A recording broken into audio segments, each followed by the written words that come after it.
The garden is the place I go for refuge and shelter. There I feel protected and at home, and every flower and weed is a friend.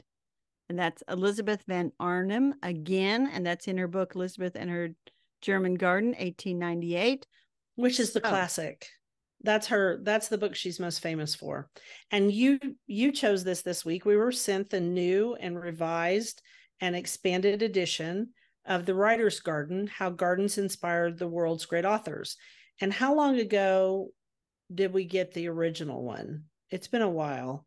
Oh, I would ask a question that she's going to have to look up. I think the original one came out in 2014. So this is by Jackie Bennett, and the photography is by Richard Hansen. And she's added 19 new authors and gardens to visit.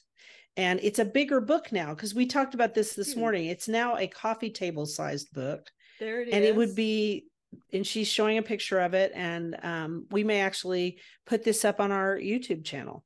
And she's showing, and Carol is showing the original Writer's Garden, which I think both covers are beautiful. I think both books are beautiful. And the truth is I'm going to keep both books on my bookshelf because I'm excited that they came out with 19 more gardens.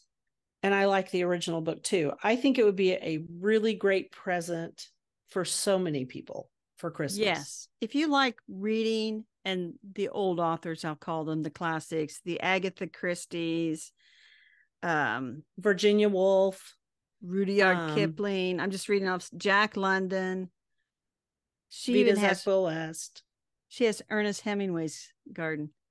Oh, cool. I didn't know Ernest Hemingway had a garden. I'm going to guess that it is spare. It is spare and it has trees. Well, probably not a lot of flowers. As she says, and by the way, the reason I picked the quote that I picked is that's how she starts the book. Oh, so nice. Sometimes the garden was the place the writer went to write. Virginia Woolf is famous for having a writing shed in her back garden that her husband built for her because he was really the gardener. We should say that. Wasn't his name Leonard? He was really the gardener, and she had a lot of angst and stress, and she loved the garden, and she would walk through the garden to get to her shed. I'll never forget that. That was one of my favorite parts. And in some cases, the garden was just a refuge that they went to, when they wanted to escape the world, and they actually could write anywhere. And I put Agatha Christie, read about her garden. She was kind of in that category. Basically, she said if she had a sturdy table on her typewriter, she could write anywhere.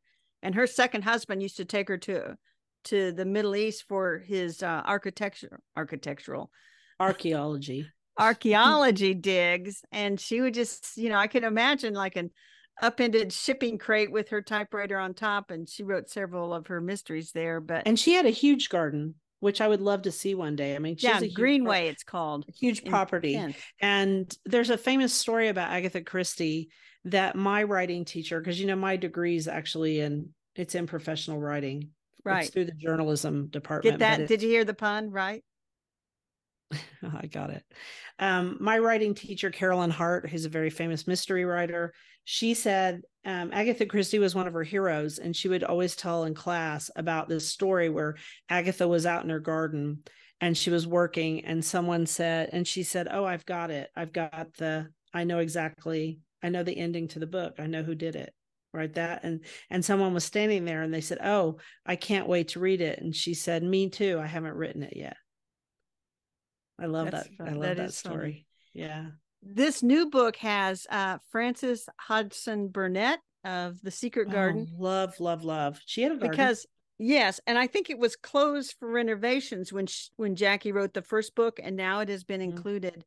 And so I will say their photographer took special pictures just for this book. They have a lot of archived images and things, so you can kind of get a picture of the various writers, some of them who actually predate photography. But anyway, it just gives you an insight as it says, insight into the lives and creative processes of beloved authors. So I think I love it. I opened it up to Jack London at Beauty Ranch, and the quote is, "The air is wine, the grapes on a score of rolling hills are red with autumn flame. The afternoon sun smolders in a drowsy sky. I have everything to make me glad I am alive. Jack London. And then the picture is, of course, of grapes at Beauty Ranch. Yes. In the fall. In California. It is an exquisite book. It's probably one of my favorite books we've done this year, which we've had several. They are really producing wonderful stuff. Yes. And I will say again. Jackie Bennett, she's an excellent writer, author. She has 9 books, and I think I have several of them. Shakespeare's Garden, I have that one, and I brought that one in to show you. I love that book. I'm not going to pick it up again because these are, I will say, coffee table size books, which to do justice to the gardens with the photography and stuff, they need to be that size. They do, because you can't really get a good, oh Lord, this is going to be a pun, picture of them. Otherwise, you need those big full-size pictures. Plus, it just look good on someone's coffee table. Right. And if they're a writer, if they're a gardener, if they're both, if they just care about famous writers, this is the perfect book for them. That is. And that is The Writer's Garden, How Gardens Inspired the World's Greatest Authors by Jackie Bennett. And let me say that this book, I was going to look at my little sheet here. This book is coming out the day we're recording this, September the 26th. Oh, nice, so people should be able to get it. So, like we said, great gift for yourself or for someone that would like that kind of thing. Perfect.